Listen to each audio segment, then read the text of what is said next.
There are people in your life who will never truly see you. Not the you that exists when you're alone with your thoughts. Not the you that dreams in the quiet of the night. Not the you that carries old, quiet hurts. They see a version of you they have created, a character in a story they are writing for themselves. And no matter how hard you try to show them who you really are, they will turn away. They will reject the most authentic parts of you, not out of malice, but out of a deep, unconscious necessity. This is not a simple matter of disagreement or dislike. This is a fundamental rejection of your true self, and it leaves a wound that is difficult to name and even harder to heal. Today, we will explore the 4 types of people who, according to the wisdom of Freud's understanding of the human psyche, are almost destined to reject your core being. We will look into the hidden reasons why they do this, the invisible dynamics at play, and, most importantly, what this repeated rejection does to the quiet inner world of you. This is about understanding why you feel so unseen by certain people, and why that feeling cuts so deeply. It is about the hidden cost of being authentic in a world that often asks you to be someone else. The first person who will reject your true self is the one who needs you to be their mirror. You know this person. They look at you, and their eyes are not really seeing you. They are searching for their own reflection. They need you to affirm them, to validate their choices, their pain, their entire worldview. Your authenticity is a threat to them, because if you are truly yourself, with your own separate thoughts and feelings, you stop being a perfect flat surface for them to gaze into. You become a person, and that is the one thing they cannot handle. Your reality challenges the fragile story they have built for themselves, a story where they are the central character and everyone else is a supporting actor. So they will subtly, or sometimes not so subtly, encourage you to be quieter, to be less, to agree more. They will praise you when you conform and withdraw when you surprise them. This is not a conscious cruelty. It is an unconscious survival mechanism. They are so afraid of their own fragmented sense of self that they cannot bear the weight of yours. The second person who cannot accept your true self is the one who is terrified of their own shadow. This individual has spent a lifetime building walls inside their own mind, carefully locking away the parts of themselves they deem unacceptable, the anger, the vulnerability, the secret desires, the shame. They have created an internal world of order and control, and your authenticity is a direct threat to that fragile peace. When you are genuinely yourself, with your own flaws and complexities openly on display, you become a walking reminder of everything they have worked hard to bury. You are living proof that the shadow exists and that it can be acknowledged without the world ending. This terrifies them. So they reject you. They might call you too much, or too emotional, or messy. They will try to tidy you up, to calm you down, to make you more predictable. They are not trying to hurt you. They are trying to protect the carefully constructed fiction of their own goodness and control. Your realness threatens to unleash the very chaos they have been running from since childhood, a chaos they associate with punishment or abandonment. So they push you away, not because of who you are, but because of what you represent, the unacknowledged truth of their own human condition. The third person destined to reject your core being is the one who is repeating a childhood script. This is perhaps the most painful because it feels so personal, yet it has almost nothing to do with you. This person relates to you not as you are in this moment, but as a character from their past. You might remind them, in some deep, unconscious way, of a parent who was critical, a sibling who was favored, or a first love who betrayed them. Without realizing it, they project that old story onto you. They expect you to leave, so they push you away first. They expect you to be disappointed in them, so they find flaws in you to justify that expectation. They are trapped in a cycle of repetition, desperately trying to resolve an old wound by recreating it with new people. Your true, present moment self does not fit into this old narrative. Your genuine kindness might be misinterpreted as manipulation. Your healthy boundaries might be seen as rejection. They are not fighting with you, they are fighting with a ghost. And because you are a living, breathing person and not a ghost, you can never win. You can never be the right person, because the person they are truly interacting with exists only in their memory. The fourth person who will refuse to see the real you is the one who is governed by a hidden envy. This is not the simple jealousy of wanting what you have. This is a deeper, more corrosive feeling rooted in their own sense of lack. Your authenticity, your ability to own your story, the light and the dark of it, highlights their own inability to do the same. Your freedom reminds them of their own cage. They cannot celebrate your successes because each one feels like a judgment on their own failures. They cannot comfort you in your pain because your vulnerability is a luxury they feel they cannot afford. So they reject you by diminishing you. They offer backhanded compliments. They are absent in your moments of need and overly present in your moments of doubt. They may even try to take credit for your light or blame you for their own shadows. It is a silent, desperate battle against the parts of themselves they feel are missing. To accept you would be to admit that they too could have been whole, and that admission is too painful to bear. So they choose instead to live in the half-light of resentment, ensuring that your light does not shine too brightly on the emptiness they carry inside. This repeated rejection from these four different sources creates a unique kind of collapse within you. It starts as a quiet whisper, a doubt. You begin to question your own reality. Maybe I am too much. Maybe I am the problem. Maybe I should be quieter, smaller, less me. You start to edit yourself before you even speak. You learn to anticipate their reactions and mold your behavior to avoid the pain of their dismissal. This is the great cost. You begin to reject yourself on their behalf. You internalize their unconscious fears and make them your own. The vibrant, complex tapestry of your being gets folded and put away, and you present to the world a simpler, flatter version, a version you hope will be easier to love. But this repression has a price. It creates a deep loneliness, a feeling of being a stranger to yourself. It fuels anxiety because you are constantly monitoring and controlling your own impulses. It leads to a quiet despair because you know the person being loved is not entirely real. You are living a performance, and the weight of the costume is exhausting you. But here is the point of understanding. This is not a story about them. It is a story about you. When you see their rejection not as a verdict on your worth, but as a reflection of their own unconscious struggles, something shifts. The pain does not vanish, but it loses its power to define you. You realize that the mirror person is lonely. The shadow-terrified person is afraid. The script repeater is haunted. The envious person is empty. Their rejection was never about your authentic self being wrong. It was about your authentic self being incompatible with their survival strategy. You were not being rejected for who you are. You were being rejected for who you are not. A mirror, a fantasy, a blank slate, a manageable object. This is the moment of lucidity, the quiet dawn after a long night. It is the understanding that frees you. You can stop trying to convince them.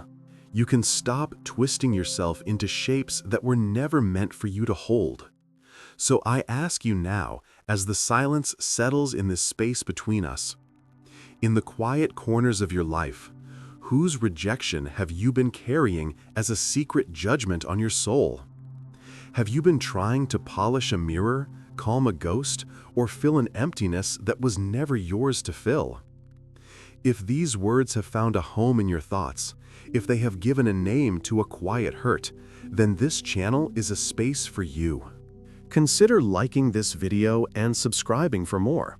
It is a simple gesture, but it tells the algorithm that these conversations matter, that understanding our own hearts is a pursuit worth sharing. Thank you for listening. And so we arrive at the quiet, unlit room where all this begins, the root. It is not here, in your present relationships, that this pattern was born.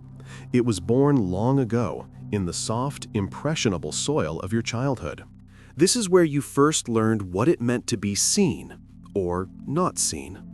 This is where you first encountered these 4 types of people, not as strangers or partners, but as the very architects of your world, your parents, your family, the first faces you ever knew. Consider the mirror. As a child, you did not have the words for this feeling, but you felt it. You looked into the eyes of a parent, and instead of seeing your own wonder reflected back, you saw their own worry, their ambition, their need for you to be happy so they could feel like a good parent. Your authentic tears were a problem to be solved.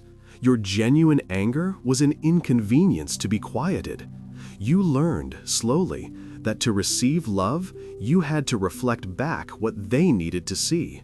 Your true self was too chaotic, too messy, too real for the fragile image they were trying to hold together. So, you began to create a self that was easier on them, a self that was less. Or consider the shadow. Perhaps you had a caregiver who was terrified of their own emotions.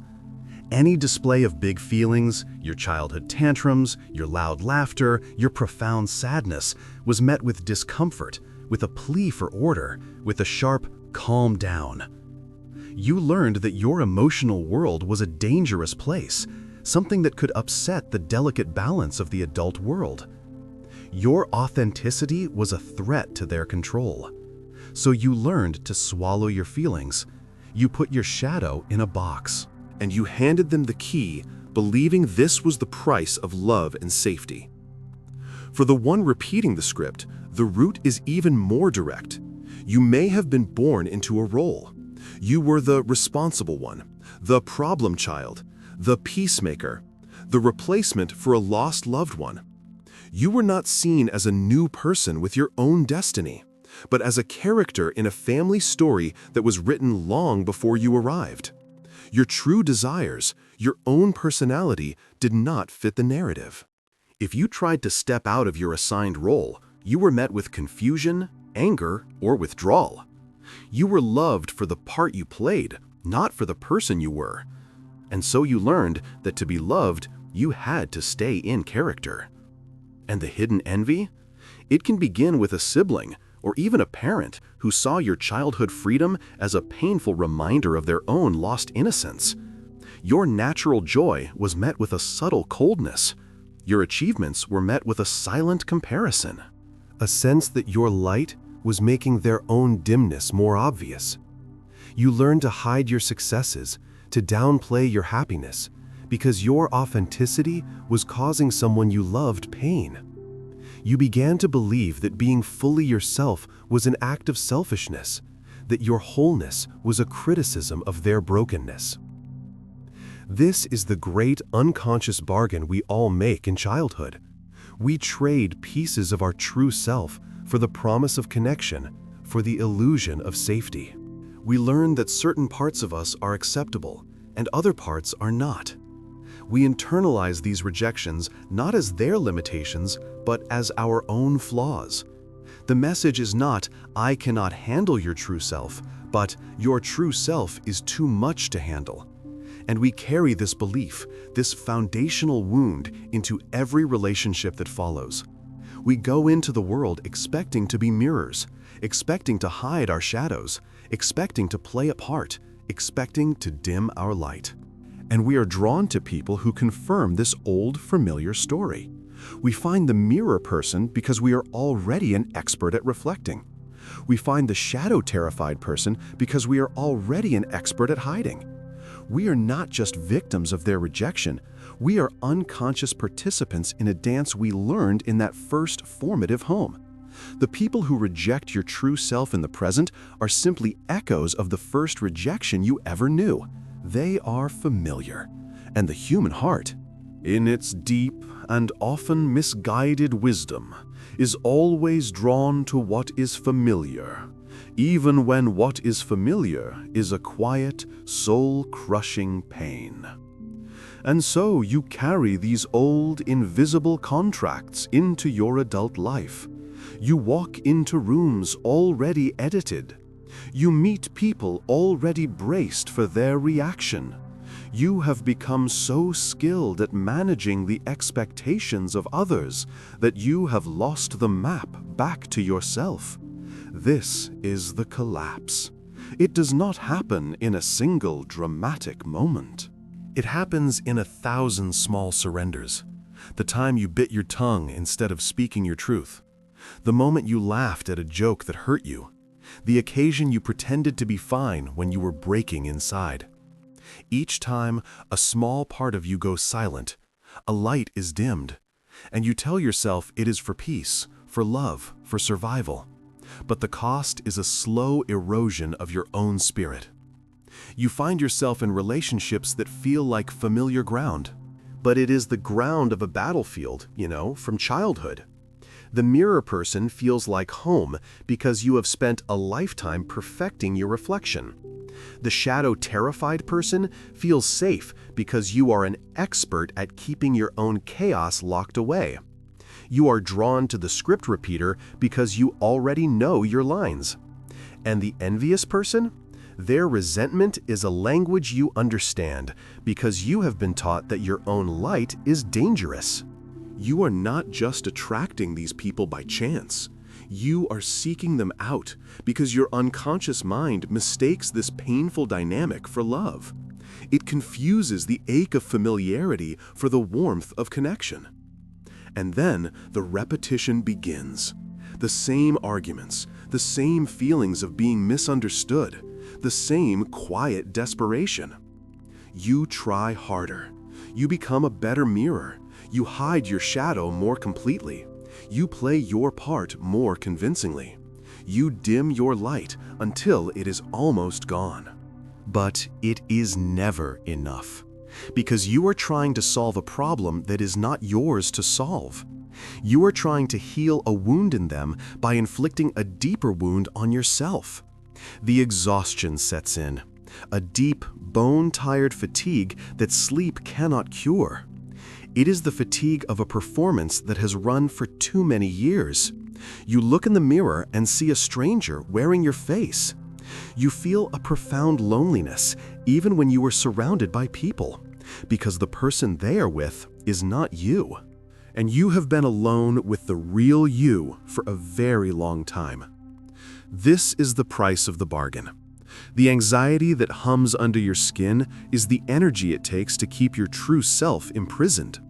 The depression that sometimes settles over you is the grief for the person you had to leave behind in childhood. The anger that flares up unexpectedly is the rage of a soul that is tired of its own captivity. You are not broken. You are in conflict. The authentic you, the one that was told to be quiet, is fighting for its life against the adapted you, the one that was created to survive. This internal civil war is what Freud called the struggle between the unconscious desires and the demands of the world. It is a war that drains your energy, clouds your mind, and separates you from your own joy. You are living a life of repetition, not because you are flawed, but because you are trying to win an old battle with new people, and it is a battle you can never win. Because the real enemy is not the person in front of you. The real enemy is the belief you carry inside, the belief that your true self is unworthy of being seen. But then there comes a moment. It often arrives not with a bang, but with a quiet, simple thought that will not leave you. You are looking at someone, the mirror, the ghost, the critic, and you suddenly see them not as a giant figure casting a shadow over your worth, but as a person. a person who is lonely, a person who is afraid, a person who is haunted, a person who is empty. And in that moment, the entire dynamic shifts. The rejection you have been carrying like a secret shame loses its weight. You understand, it was never about you. It was never about your soul being fundamentally flawed or too much to handle. It was about their inability to face their own reflection, their own shadow, their own past, their own lack. Your authenticity was a truth they were not equipped to hold. You were a song in a key they could not hear. This is the comprehension that changes everything. It is the gentle, heartbreaking, and liberating realization that you have been trying to get water from a well that was dug in a desert. You have been asking for sight from someone who chose blindness long ago. The problem was never your true self. The problem was the audience. You were performing a masterpiece for people who only wanted a simple, familiar tune. This understanding does not magically erase the pain. The loneliness may still visit. The old urge to shrink might still whisper. But now you can hear it for what it is. An echo from a childhood room, a learned survival tactic, not a truth about your value. You can begin to separate their rejection from your worth. You can start to see that the parts of you they turned away from, your passion, your sensitivity, your complexity, your darkness, and your light, are not liabilities. They are the very essence of a full human life. They were just offered to the wrong people. So I ask you, in the quiet honesty of this moment, now that you see the roots and the reasons, now that you understand the invisible contracts you signed as a child, what will you do with this knowledge? Will you continue to hand the key to your soul to those who have shown you time and again that they do not know what to do with it? If this understanding feels like a first, gentle step toward coming home to yourself, then you are not alone in this. This channel is a space for these quiet realizations. If it felt true, consider liking the video and subscribing. It is a way to mark this moment of clarity and to find more of them along the way. Thank you for listening. So, what do you do with this understanding? It is one thing to see the pattern, to trace the lines from your present pain back to that first, formative home. It is another thing entirely to live differently. The knowledge alone is not the cure. The cure is in the slow, deliberate, and often uncomfortable process of reclaiming the self you were taught to abandon. It begins with a simple, almost radical act: to stop editing. To notice the next time you are about to bite your tongue, to shrink your opinion, to laugh when you are not amused, and to choose, instead, a moment of quiet honesty. It does not have to be a dramatic confrontation. It can be as small as saying, "I see it differently," or "that hurt my feelings," or simply staying silent when you feel pressured to agree. Each time you choose the true, unedited response over the learned, adapted one, you are sending a message to that deepest part of you. You are saying, you are allowed to exist here. You are renegotiating the old contracts, one clause at a time. This will feel strange. It will feel selfish. The old fears will rise up, the fear of being too much, of being rejected, of causing disruption. That is the echo of the childhood bargain, screaming that you are breaking the rules. But the rules were never yours. They were a survival guide for a world that no longer exists. Your task now is not to find new people who will finally accept the performance. Your task is to stop performing, to become for yourself the one audience member you have been waiting for your whole life, the one who sees you, all of you, and does not look away. And so you begin the quiet work of turning inward. You start to listen to the whispers you have spent a lifetime silencing. You sit with the parts of yourself that were deemed unacceptable, the anger that feels too sharp, the sadness that feels too deep, the joy that feels too loud. You do not try to fix them or hide them. You simply let them exist in the space of your own awareness. You become a compassionate witness to your own inner world. This is not an act of self-improvement, but an act of reunion. You are gathering up the scattered pieces of the child who learned to hide, and you are offering them a home within you. You begin to provide for yourself the acceptance you were always seeking from others. You learn to be your own mirror, reflecting back your own inherent worth without condition. You learn to hold your own shadow, to sit with your own discomfort without fleeing. You rewrite the old scripts, not with grand gestures, but with small, daily choices that honor your truth. You allow your own light to shine, not for anyone else's approval, but simply because it is yours to shine. This is how you break the cycle. Not by changing the people who reject you, but by changing your relationship with the one person you have always had the power to accept, yourself. So I leave you with this final question, as the space between us grows quiet once more. What is one small and unedited part of yourself that you are willing to welcome home today? If this quiet journey back to yourself has meant something, if it has given you a language for a pain that was once silent, then this is a path we can walk together. Consider liking this video and subscribing for more. It is a simple way to honor your own understanding and to find the courage to continue. Thank you for listening.